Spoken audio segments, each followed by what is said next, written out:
نبی پاک علیہ الصلوۃ والسلام نے ان اخلاق کی طرف ہماری توجہ دلائی ہے جن میں لوگ بچتے نہیں کہ یہ کام میں نے نہیں کرنا، مجھے کیا لگے، میرا کیا لینا دینا۔ مثلاً ایک تاجر تھا حضور کے زمانہ نور میں، وہ پھلوں کی تجارت کرتا تھا، مشکاۃ شریف میں موجود ہے۔ کسی وجہ سے اسے نقصان ہو گیا۔ تو انسان جب تجارتیں کرتا ہے، زندگی گزارتا ہے، تو جہاں اسے نفع ملتے ہیں وہاں کہیں کہیں اسے خسارے بھی ملتے ہیں۔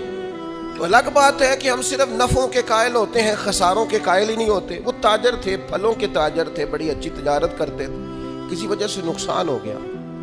اب وہ حضور کی بارگاہ میں آئے۔ ہمارے ہاں یہ ہوتا ہے کہ لوگ کہتے ہیں میرا کیا لینا دینا، بلکہ اگر کوئی بندہ اس طرح کا مسئلہ حال بھی کرا رہا ہو تو کہنے حضرت صاحب تو آڈا نہیں ہے کام۔ اس تاجر نے اس بارگاہ میں آ کے کہا جہاں جو آ جاتا ہے ہمیشہ بامراد ہی جایا کرتا ہے۔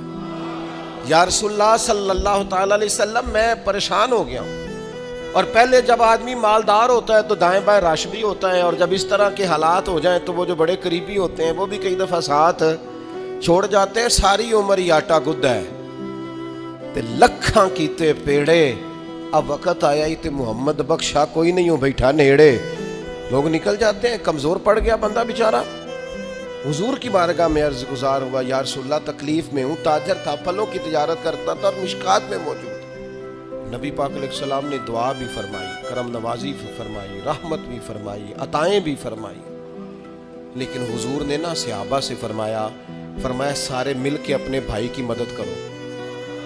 تھوڑے پیسے کسی نے دیے، تھوڑے کسی نے دیے، تھوڑے کسی نے دیے، مل کے۔ اور ایسے لوگوں سے جو لوگ بڑے اس کام کے لیے ہر وقت ذہنی طور پر تیار رہتے تھے، ان لوگوں سے کہا اس کے ساتھ چلو، لیکن اس کا قرضہ ابھی بھی جتنا چڑھ گیا تھا اتنے پیسے جمع نہیں ہوئے تھے۔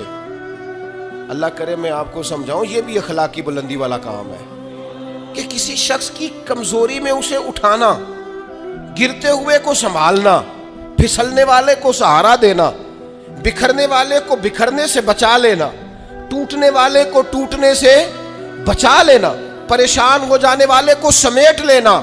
اللہ کے پیارے رسول صلی اللہ تعالی علیہ وسلم نے فرمایا اپنے بھائی کی مدد کرو۔ لوگوں نے مدد کی، لیکن اس حد تک اس کے پاس پیسے نہ ہوئے جتنا اس کا قرضہ تھا۔ اب حضور نے ان لوگوں کو بلایا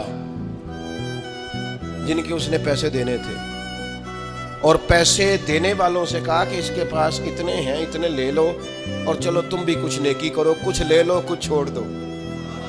یہ کون کرا رہا ہے؟ رحمت للعالمین نبی۔ اور ہمارا جب کوئی بندہ اس طرح الجھ جاتا ہے پھر تو وہ ساڑا لگتا ہی کچھ نہیں نا۔ اتنے دنوں تک نہ رشتہ داری ہوتی ہے، نہ دوستی ہوتی ہے، نہ تعلق، وہ تیری آنکھ ہو یا سنگ ملامت کی چبھن۔ کون پہنچا ہے میرے درد کی گہرائی تک؟ دور شہرت میں تو یاروں نے کیا یاد بہت، پر ساتھ آیا نہ کوئی کوچے رسوائی تک۔ جب حالات خراب ہوتے ہیں تو سب سے پہلا کام یہ ہوتا ہے میرا تعلق کوئی نہیں، اور جب ٹھیک ہوتے ہیں تو پھر بڑی لمبی رشتہ داری نکلتی ہو کہتے ہیں وہ بڑی دور کے میرے قریبی تعلقات ہیں، بڑا دور کا رشتہ ہے، میرا بڑا قریبی لین دین ہے۔ تو بڑی عمدگی سے لوگ، بڑی دور شہرت میں تو یاروں نے کیا یاد بہت، پر ساتھ آیا نہ کوئی کوچہ رسوائی۔